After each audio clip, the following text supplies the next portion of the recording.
আলহামদুলিল্লাহ। আল্লাহ পাক রব্বুল ইজ্জত জুল জালাল ওয়াল ইকরামের ফজল কারাম, রব্বুল আলামিনের অপরিসীম ইহসান, মেহেরবানি, দয়া, আল্লাহ তাআলা আমাদেরকে আজ 23 জানুয়ারি 2025 রোজ বৃহস্পতিবার কুমিল্লা জেলা দেবিদ্দার দারুল উলুম মাদ্রাসার হাফেজ ছাত্রদের পাগড়ি প্রদান উপলক্ষে 31তম বার্ষিক ওয়াজ মাহফিলে আল্লাহ তাআলাই আমাদেরকে আসবার বসবার, আল্লাহর জন্যই জমা হওয়ার তৌফিক দান করেছেন। এজন্য আমরা সকলেই বলি আলহামদুলিল্লাহ। মুআজ্জাজ মুহতারাম হাজিরিন, বাইরে প্রচণ্ড ঠান্ডা, কুয়াশা, রাত্রিও 11টা বেজে গেছে। স্বাভাবিকভাবেই এটা একটা শহরের মতোই এলাকা, উপজেলার সব মানুষই কর্মব্যস্ত মানুষ, প্রত্যেকেই যার যার ঘরে,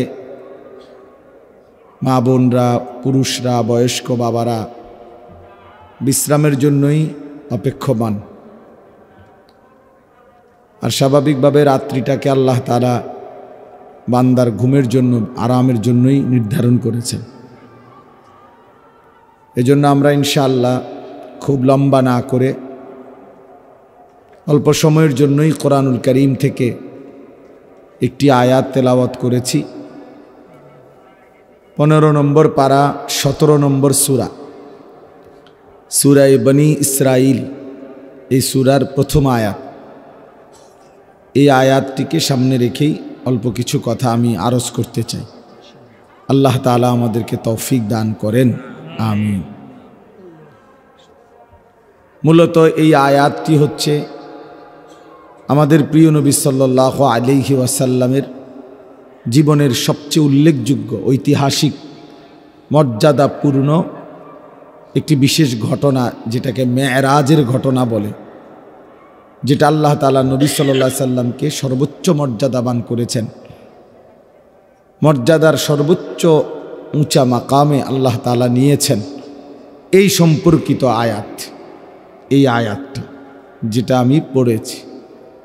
স্বাভাবিকভাবে আপনারা যারা মসজিদগুলোতেও জুমার নামাজের বয়ান শোনেন, আপনাদের প্রায় প্রত্যেক মসজিদের ইমাম সাহেবরাও প্রতি বছরই প্রিয় নবী সাল্লাল্লাহু আলাইহি ওয়াসাল্লামের এই মেরাজ সম্পর্কে আলোচনা করে, যার ফলে বিষয়টা কম বেশি প্রত্যেকেরই জানা আছে যে আমাদের নবী সাল্লাল্লাহু আলাইহি সাল্লাম এর জীবনের এটা একটা ঐতিহাসিক এবং শ্রেষ্ঠতম মর্যাদাপূর্ণ ঘটনা, মেরাজ। তা আমি এই পুরা ঘটনা বিস্তারিত বলা, এটা আমার মাকসাদ না, উদ্দেশ্য না, বরং এই ঘটনার থেকে ছোট ছোট কয়েকটি কথা আপনাদের সামনে পেশ করা, এটাই আমার মূল উদ্দেশ্য। মেরাজের এই ঘটনাটা রাসূলুল্লাহ সাল্লাল্লাহু আলাইহি সাল্লামের জীবনে সেটা সংঘটিত হয়েছিল। আল্লাহর নবী সাল্লাল্লাহু আলাইহি ওয়াসাল্লাম 40 বছর বয়সে মক্কায় ইসলাম প্রচার শুরু করছেন, আমরা সবাই জানি। তো একটানা 10 বছর মক্কায় আল্লাহর নবী সাল্লাল্লাহু আলাইহি সাল্লাম প্রথম দিবানিশি মক্কার জমিনে কালেমার দাওয়াত দিছেন। এই 10টি বছর প্রতিনিয়ত মক্কার কাফেররা নবীজি সাল্লাল্লাহু আলাইহি সাল্লামকে বিরোধিতা করছে, জুলুম, অত্যাচার, নির্যাতন করেই গেছে। শারীরিকভাবেও জুলুম অত্যাচার করছে, মানসিকভাবেও জুলুম অত্যাচার করছে। নবী সাল্লাল্লাহু আলাইহি সাল্লামকে শারীরিকভাবে অনেক আঘাত করছে, গলার মধ্যে গামছা লাগায়া বহুবার কাবাগরের সীমানার থেকে নবীজিকে বের করে দিছে।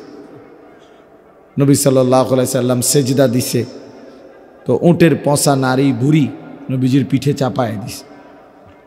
নবী সাল্লাল্লাহু আলাইহি সাল্লামকে ধাক্কা দিছে, ছোট ছোট পাথরের কঙ্কর নবীজির কপালের দিকে মারছে।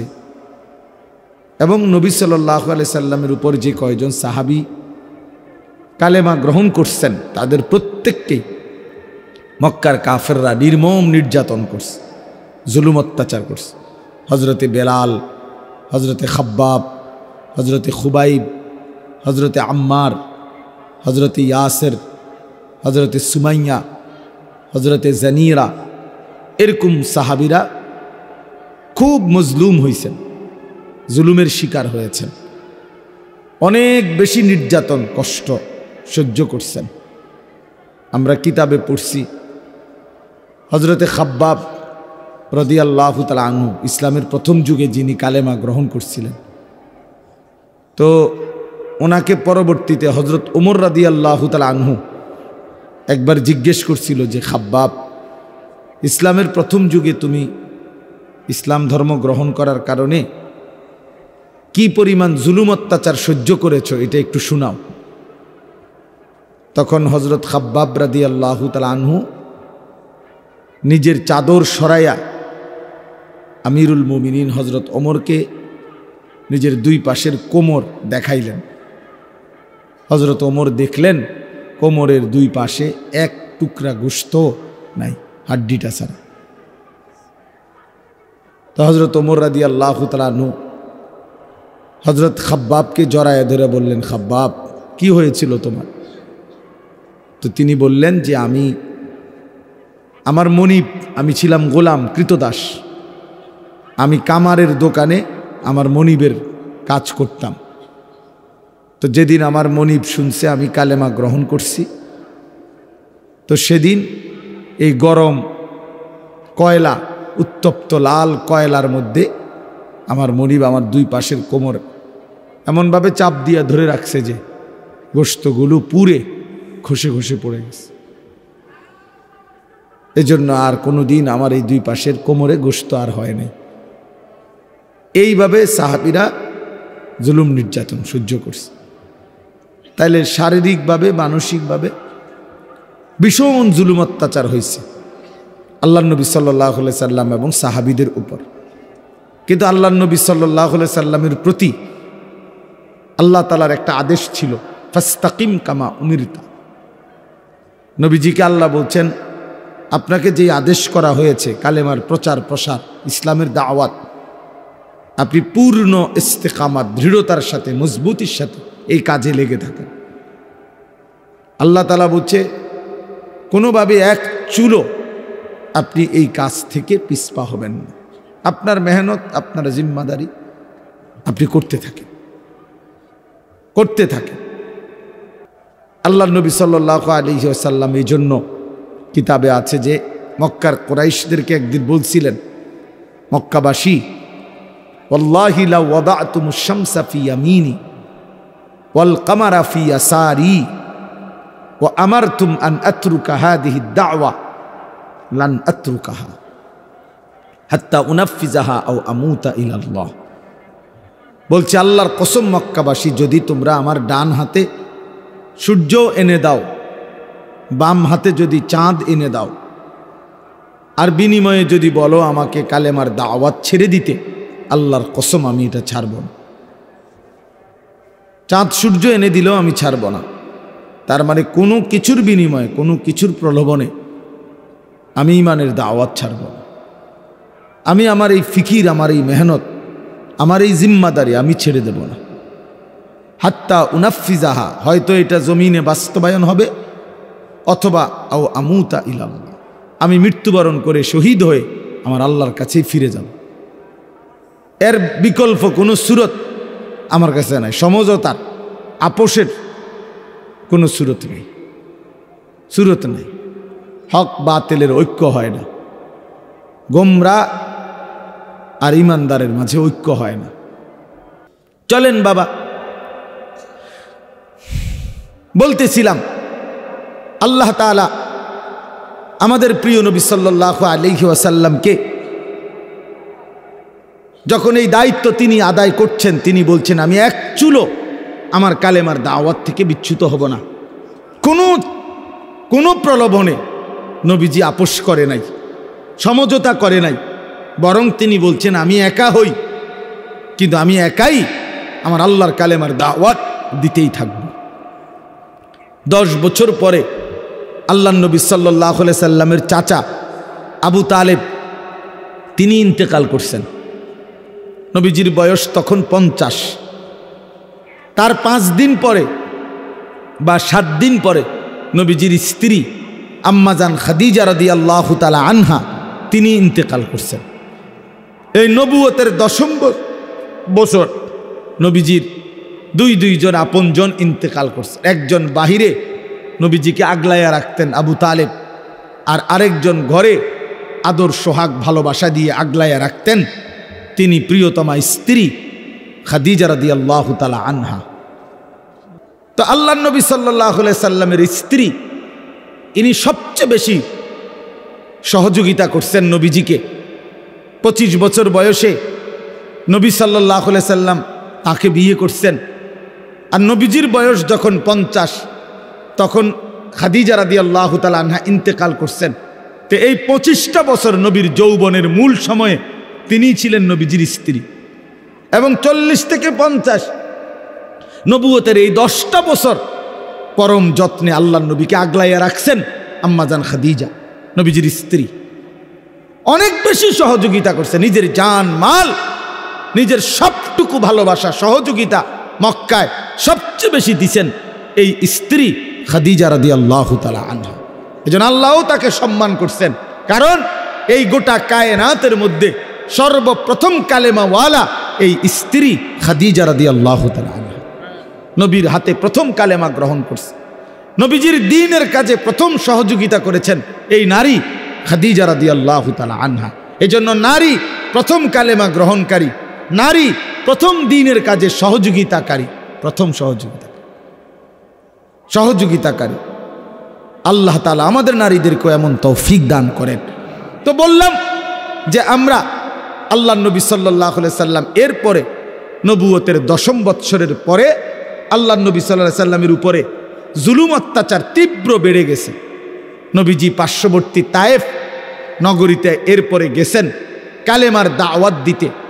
11 বৎসরের সময় সেখান থেকে একটা লোকও কালেমা গ্রহণ করে নাই। নবীজি ফিরে চলে আসছেন। তায়েফের কাফেররা পাথর মেরে অকাতরে আল্লাহর নবী সাল্লাল্লাহু আলাইহি সাল্লামকে বিতাড়িত করে দিছে। নবীজি রক্ত মাখা দেহ নিয়ে মক্কায় ফিরে আসছেন।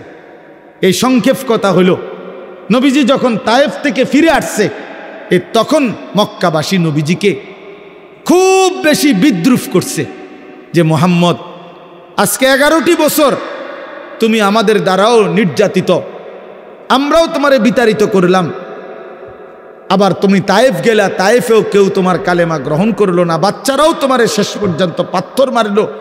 এখন তুমি যে বলতেছ তোমার আল্লাহ আছে, আল্লাহ তোমারে ভালোবাসে, আল্লাহ তাআলা তোমারে মহব্বত করে, তোমার ইজ্জত কই, সম্মান কই, কই তোমার আল্লাহ? এইভাবে বিদ্রুপ করলে, ব্যঙ্গ ঠাট্টা মস্কারি করতে লাগছে। তখন আমি শুধু এই কথাটা বলতে চাচ্ছি, তখন আল্লাহর নবী সাল্লাল্লাহু আলাইহি সাল্লামকে আল্লাহ তাআলা তায়েফের ময়দান থেকে ফেরত আসার পর মক্কাবাসী যখন চূড়ান্ত ব্যঙ্গ বিদ্রুপ ঠাট্টা করছে, তখন আল্লাহ তাআলা হযরত জিবরাইল আলাইহিস সালামকে পাঠিয়ে বোরাকে চড়িয়ে আল্লাহ তাআলা নবীজিকে আরশে আজিমের মেহমান বানাইছেন, মেরাজে নিয়ে গেছেন। আইনা বলছেন, বন্ধু জগৎবাসী বলছে আমি নাকি আপনাকে ইজ্জত দেই নাই, সম্মান দেই নাই, ভালোবাসি নাই। চলেন বন্ধু, আজ আপনাকে আমি এমন জায়গায় আনলাম, এবার আপনি শুধু শুনে নেন।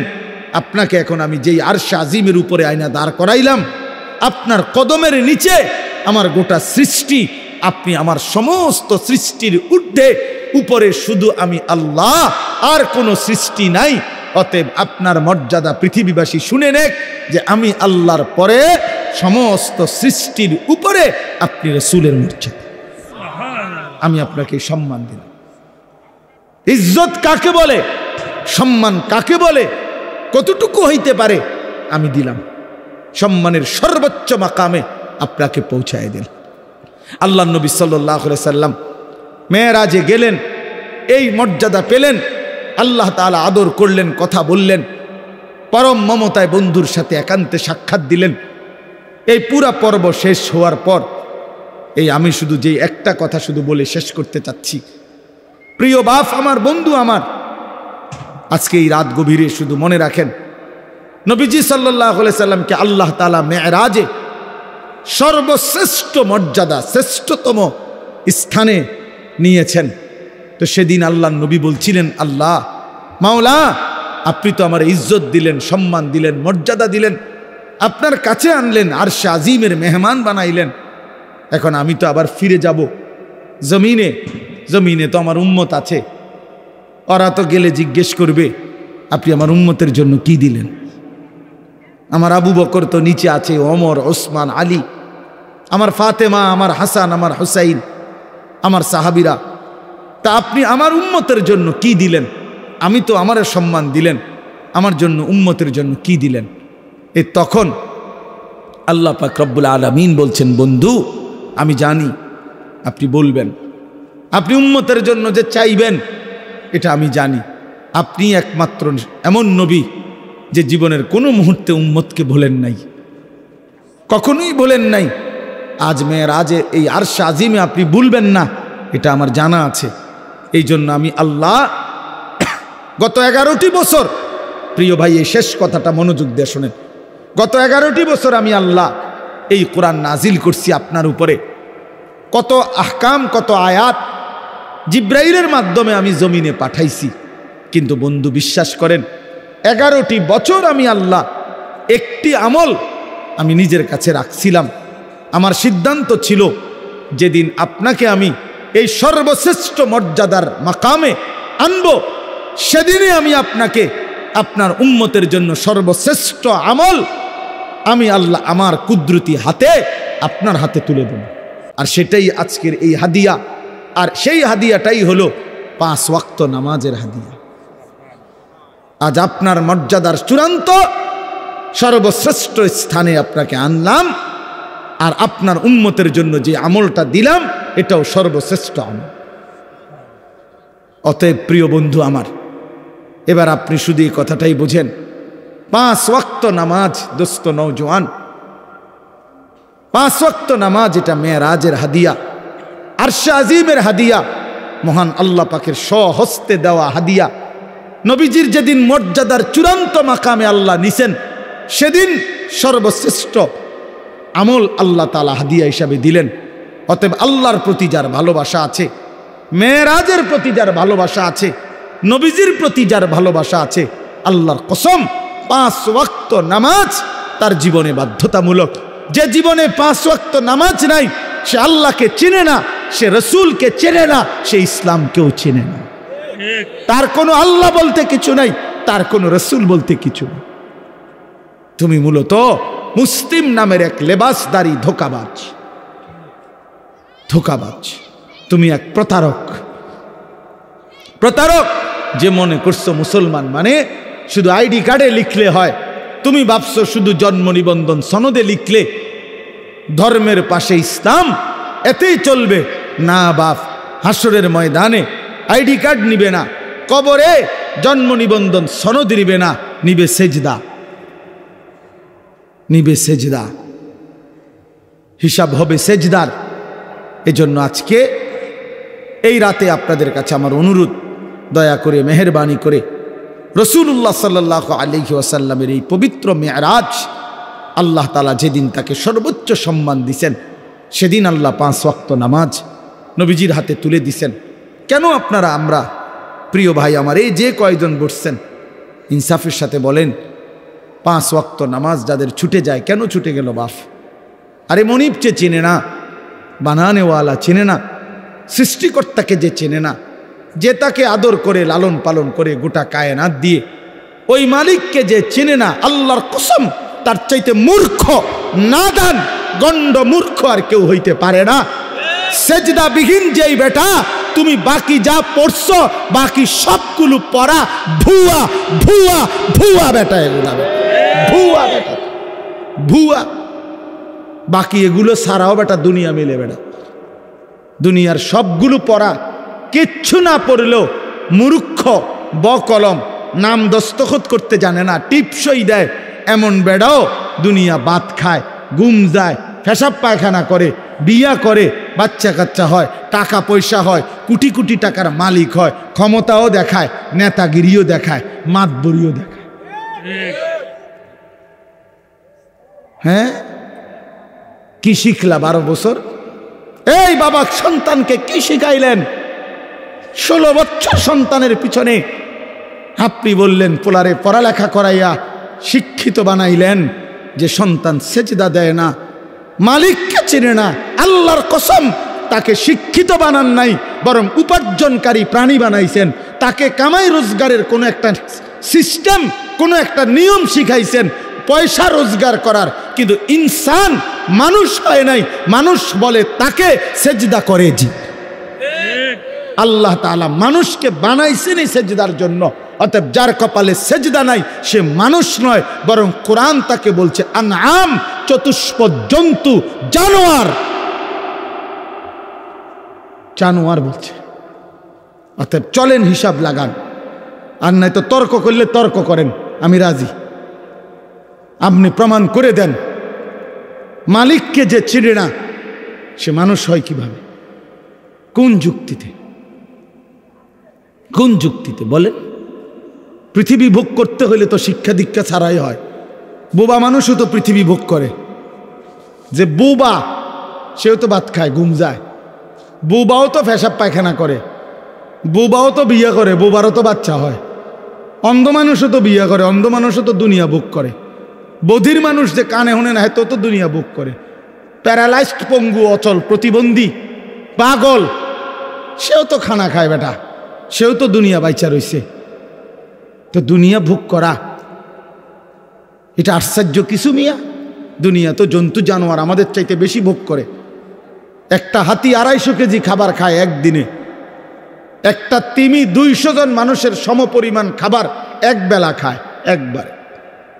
একটি বাঘ, ভাল্লুক, সিংহ কোনো দিন ক্ষুধার 12 মাসে কোনো দিন ফাঙ্গাস তেলাপিয়া খায় না, প্রত্যেক বেলা গোশত খায়। কি মিথ্যা বললাম? তাহলে জন্তু জানোয়ার তো দুনিয়া আমাদের চাইতে বেশি ভোগ করে, আমাদের চাইতে বেশি ভোগ করে। বলেন? অতএব দয়া করে মনে রাখবেন এই শেষ কথা, 5 ওয়াক্ত নামাজ যে সন্তানকে শিখাইতে পারলেন না, আপনি সন্তানকে কিছুই শিখাইলেন না। আল্লাহর কোরআন যে সন্তানকে মুসলমানের ঘরে জন্ম নিয়ে বাবা মা মুসলমান হওয়ার পর, ছেলে মেয়ে মুসলমান হওয়ার পর, যেই বাপ মা তার সন্তানকে আল্লাহর কোরআন দেখে দেখেও শিখাইতে পারে নাই, পড়াইতে পারে নাই, পড়তে পারে না, ওই মা বাপ সন্তানকে উল্লেখযোগ্য কিছুই দিয়ে যাইতে পারে নাই। এই 72 বিল্ডিং এরই বাপ মূল্য করতে পারে। বহুত এতিম বাপ মরে গেছে জন্মের সময়, হেতে পরে 10 তলা বিল্ডিং করছে, এরকম বহুত। কথা কয় না? এমন নাই তো? তাইলে বাপ মূল্য ভাত খাওয়ান যায়, বাপ মূল্যও বিয়ে করন যায়। এটি কোনো আশ্চর্য? আপনি না, আমি আমার 3 ফুট বিয়ে করাইছি, আপনি মরে আছেন 3 ফুট সুন্দর মতো টাইম মতো বিয়ে করবো, আপনি কবরেতে বিয়ে খাইন। আপনি শুধু শুধু হুদা কামে আমি বেউকুফে পাইছি আপনারে। আমি থাকতে যদি জিফুতরে গদ দুয়ার, আমি থাকতে যদি 3 তালাটার ছাড়টা দিয়ে যাইতে পারতাম, আমি থাকতে যদি 4 তালার কামটা ধরাই দিয়ে যাইতে পারতাম, ময়রাও শান্তি পাইতাম। হ্যাঁ অবশ্যই, যে 4 তালা কাম শেষ করে গেছে তার কবরে তো নিয়ামতে বইরে রাখছে একদম। ফেরেস্তা তো তার লাগে আপেল মালটা লইয়া বইয়া রয়েছে। আপনার চিন্তা কি? আর আপনি বিল্ডিং 4 তালা, ফেরেস্তা তো আপনার কবরে একার প্রথমেই তো আপেল মালটা দিব যে চাচা আপনি ধন্যবাদ, ভাগ্যবান, আপনি 4 তালা শেষ করে আইছেন। আপনার মতো কপাল কার কপালে মিলছে? ওটা বিল্ডিংয়ের হিসাব দেয়, ফুতের হিসাব দেয়, ভাত তরকারির হিসাব দেয়, খাট পালং আর সোফা ফার্নিচারের হিসাব দেয়। হুজুর আল্লাহর রহমতে আপনাকে দোয়ায় জিফুতের লাগিয়া দেবিদ্বারে 10 শতক জাগা লইছি, আমি নিজে থাইকে কাম ধরাইছি। একটা ইট মিস্ত্রির বাপের ক্ষমতা নাই 2 নম্বর দিবে, জাগাত খারাইয়াছিলাম, নিজে গিয়া ময়মনসিংহেতে বালু আনছি, ট্রাকের লগে সার রাইতাছিলাম। আল্লাহু আকবার, কত বড় কফা! আল্লাহু আকবার, ট্রাকের লগে সার রাইত বালু আনছি।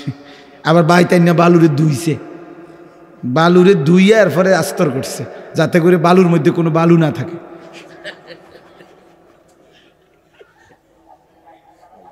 বালুর মধ্যে যাতে কি না থাকে, কোনো বালু যাতে না থাকে, এই দুটো ধুইয়া লইছে। কি পরিমাণ যত্ন একটা বিল্ডিংয়ের মজবুতির জন্য, কি পরিমাণ যত্ন যে বালুটা পর্যন্ত ধুইছে। $7 দিন একজন লোক রাখছে, তোর দায়িত্ব হইল 4টা সুরকি, একটা সিমেন্ট, একটা কি সিমেন্ট, একটা বালু, একটা সিমেন্ট, এরকম এটা ঠিক গুন্না গুন্না রাখবি। 4টা সুরকি, একটা বালু, একটা সিমেন্ট, 4টা সুরকি। তাই এভাবে যদি একটা কম হইলে কিন্তু ঠাইট মারেলাম, বিল্ডিং দুর্বল হয়ে যাব।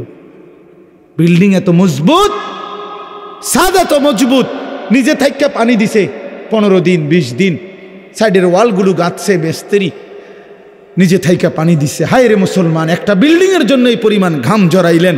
সেই বিল্ডিংয়ে যেই সন্তানটা ঘুমায়, সে খোদার 365 দিনে কোনো দিন মুসলমানের বাচ্চা 16 বছর বয়সে, কোনো দিন 14 বছরের ছেলে মেয়েটা কোনো দিন 365 দিনে ফজরের নামাজ পড়ে না, এমন ঘরে ঘুমায়। সেই বাবা, তুমিও ব্যর্থ, তোমার সন্তানও ব্যর্থ, মাও ব্যর্থ, জিও ব্যর্থ, দোনোটাই ফালতু। বাপও ফালতু, ফুতো ফালতু, বেটা তোরা ফালতু, দোনোটা বেটা। ছেড়ে দাও বেটা, একজনে ঘর ছেড়ে দাও বেটা, হয় তুমি ছেড়ে দাও, নাহলে ফুতরে বাইর করে দাও। যে বেটা তোর মতো নাফরমানের লগে ইমানদার থাকতে পারে না, ইমানদার থাকতে পারে না। কথা কাটসাট বুঝাপড়া কর বেটা, হয় তুই থাকবি নাহলে আমি থাকবো বেটা। বেনামাজি অসভ্য, তুই আমার কিসের সন্তান? বলেন, কোরআন শরীফ দলিল দেখবেন, কোরআন শরীফে স্পষ্ট আছে।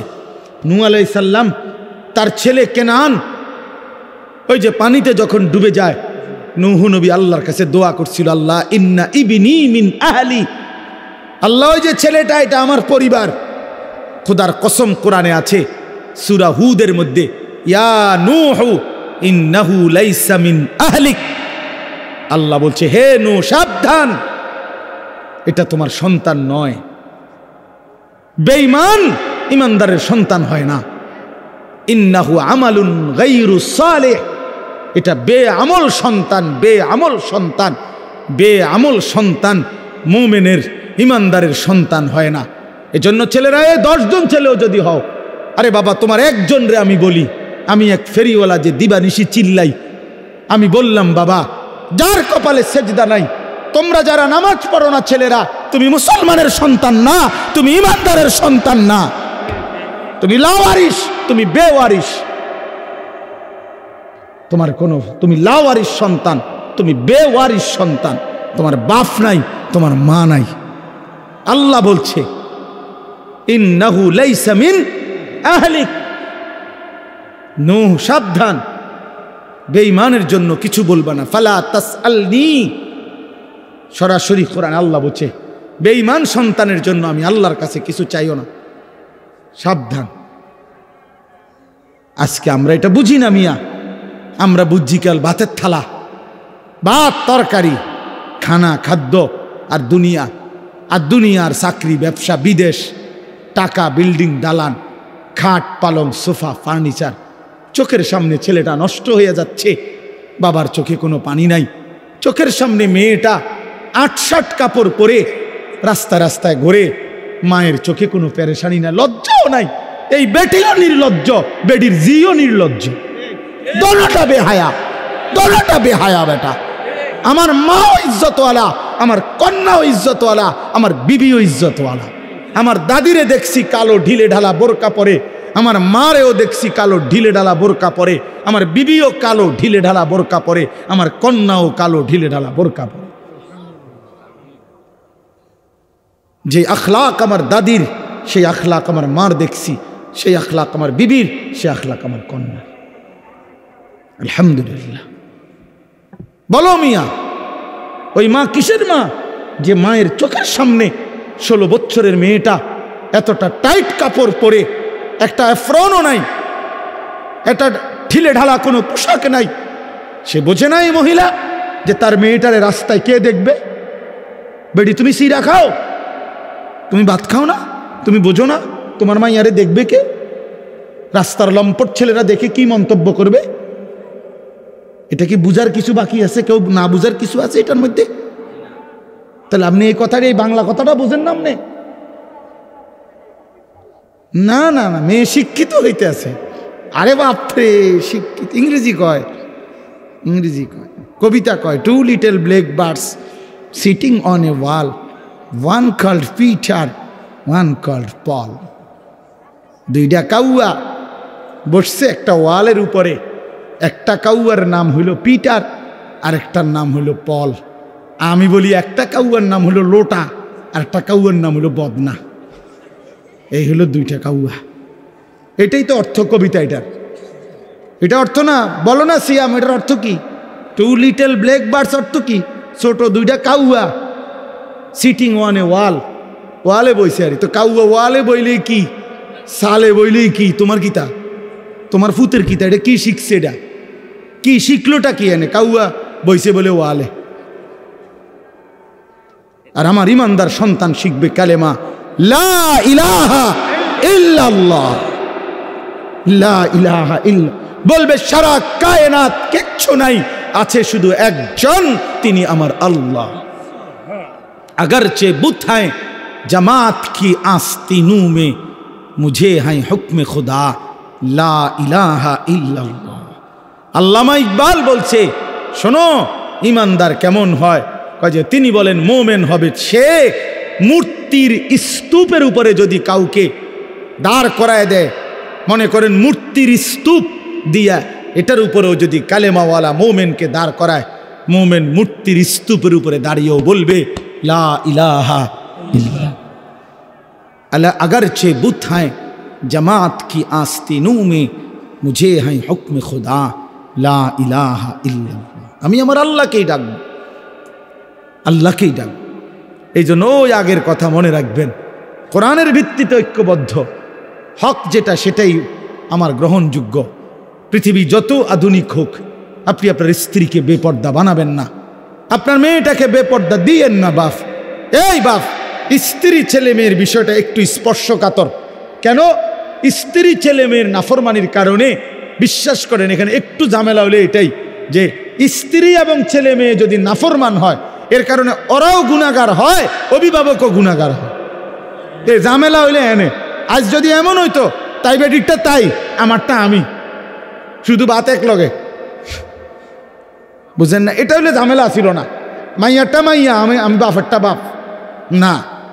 এখানেই ঝামেলাটা একটু বেঁচে। এখানে দায়িত্ব আল্লাহ নবী সাল্লাল্লাহু আলাইহি সাল্লাম বলছে, ফাররাজুলু রাইন আলা আহলে বাইতিহি, প্রত্যেক পুরুষ তার পরিবারের সদস্যদের ব্যাপারে জিম্মাদার, অহুয়া মাসউলুন আনহুম। খোদার কসম, এটা বুখারী মুসলিমের হাদিস। আল্লাহ নবী বলছেন, পুরুষ তার এই স্ত্রী সন্তানের ব্যাপারে হাসরের ময়দানে জিজ্ঞাসিত হবে, কেন তাদের ঈমান গেল কোথায়, তাদের নামাজ গেল কোথায়, তাদের পর্দা গেল কোথায়, তাদের সেজদা গেল কোথায়, তাদের ইবাদত গেল কোথায়। এইটা যদি জিঙ্গাইতো না, যদি এমন হইতো বাবুরে জিটটা জি আমারটা আমি, ফুতেরটা ফুতে আমারটা আমি, তাহলে তে ঠ্যাঙ্গালগি দিয়ে আডুক আর ঠ্যাং নামাইয়া আডুক তারটা তে। কিন্তু এখানে তো ঝামেলা হইলো, আমারও তো জিগাইবে। কথা বুঝছেন কিনা বলে? আমার স্ত্রীর ব্যাপারে তো আমারও কি করবে, জিজ্ঞাসা করবে। আমার ছেলের ব্যাপারে তো আমারই জিজ্ঞাসা করবে, আমার মেয়ের ব্যাপারে তো আমারই জিজ্ঞাসা করবে।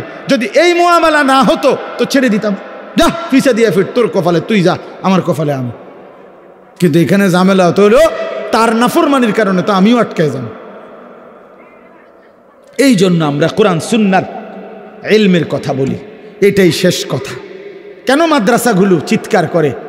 মাদ্রাসা আপনাদের কাছে আখিরাতের কথা বলে, মাদ্রাসা আপনাদেরকে ঈমানের কথা বলে, মাদ্রাসা আপনাদেরকে পরকাল স্মরণ করায়া দেয়, মাদ্রাসা জাতির সবচেয়ে বড় খেদমত করে, উম্মতের আখিরাত সাজায়া দেয়, উম্মতের পরকাল সাজায়া দেয়। এই জন্য আজীবন সবার কাছে অনুরোধ, ছেলেরা বাবারা মাদ্রাসাকে ভালোবাসেন, মাদ্রাসাকে ভালোবাসেন, মাদ্রাসার পক্ষে থাকবেন, মাদ্রাসার পক্ষে থাকবেন, মাদ্রাসার জন্য দোয়া করবেন, মাদ্রাসার জন্য দান সদকা করবেন, মাদ্রাসায় নিজের সন্তানকে দিন শিখতে দিবেন। আল্লাহ তাআলা এই দেবিদ্যার দারুল উলুম মাদ্রাসা কবুল করে নেন। আমার প্রিয় শ্রদ্ধেয় হযরত মাওলানা আবু তাহের সাহেব দামাত বারাকাতুহুমুল আলিয়া, দেবিদ্দারের সমস্ত আলেমদের মধ্যে, মুরব্বীদের মধ্যে উনি একজন অন্যতম মুরব্বী আলেম। দেবিদ্বারের বিভিন্ন দিনই সংগঠন, দিনই কার্যক্রমের মধ্যে প্রথম সারিতে যাদের নাম, তিনি একজন। আলহামদুলিল্লাহ, সবসময় আমগরে মহব্বত করে, স্নেহ করে, যার কারণে ওনার ছেলে বশির, সে আমারে অনেক মহব্বত করে। এই সব মিলাইয়া আমরা চেষ্টা করি প্রায় প্রতি বছরই, আজকে কয়েক বছর যাবৎ আপনাদের এই মাহফিলে আসতে, মূলত ভালোবাসা মহব্বতের টানেই আসা। আমি শক্ত বলে ফেলছি, আমারে মাফ করে দিয়ে, কিন্তু বিবেক দিয়ে ভাইবেন। আপনার পরিবার হয়তো একদিন মনে পড়বে লোকটা বলছিল, বড় শক্ত করেই বলছিল, তাহলে এই জন্য কথা গুরুত্ব দিলে বরকত হবে। ছেলেরা নামাজ পড়ো বাপ, আখলাক ঠিক রাইখো, আখলাক ঠিক রাইখো। নারী, ছবি, অস্থিরতা, মোবাইলের এই উলঙ্গপনা, বেহায়াপনার মধ্যে এমন সুন্দর জীবন, এমন সুন্দর যৌবন, প্রিয় বন্ধু আমার, সাথী আমার, দোস্ত আমার, নষ্ট করে দিও না। ভুল হবে তাইলে। আল্লাহ তাআলা প্রতিটা সন্তানকে দ্বীনের পথে থাকার চলার তৌফিক দান করেন, কবুল করেন, আজকের মাহফিলকে বরকতময় করেন। সুবহানাল্লাহি ওয়া বিহামদিহি, সুবহানাকাল্লাহুম্মা।